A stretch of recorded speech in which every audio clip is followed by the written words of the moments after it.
রবীন্দ্রনাথ ঠাকুর এবং লালন শাহের জন্য বিখ্যাত কুষ্টিয়া জেলাটি যেমন সাহিত্য এবং সংস্কৃতিতে ভরা, ঠিক তেমনি ভাবে আমিও আপনার জীবন সঙ্গিনী হিসেবে হতে চাই সেরা।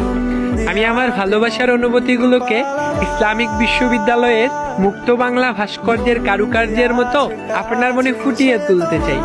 আমি হয়তো দেখতে কুষ্টিয়া পৌর ভবনের মতো অনেক বেশি সুন্দর না, কিন্তু বিশ্বাস করেন, আপনার জন্য আমার মনটা কুষ্টিয়ার চাপাইগাছি বিলের মতোই অনেক বেশি বড়।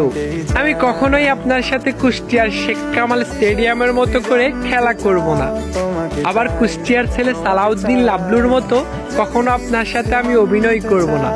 আপনি আমাকে যতই কষ্ট দেন না কেন, আমি হার্ডিং ব্রিজের মতো নিঃশব্দে চুপচাপ সবকিছু মেনে নিব। বিশ্বাস করেন, আমি নজিরপুর জমিদার বাড়ির মতো কখনো আপনার জীবন থেকে হারিয়ে যাব না। আমি ঝাউদিয়া শাহী মসজিদের মতো শত বছর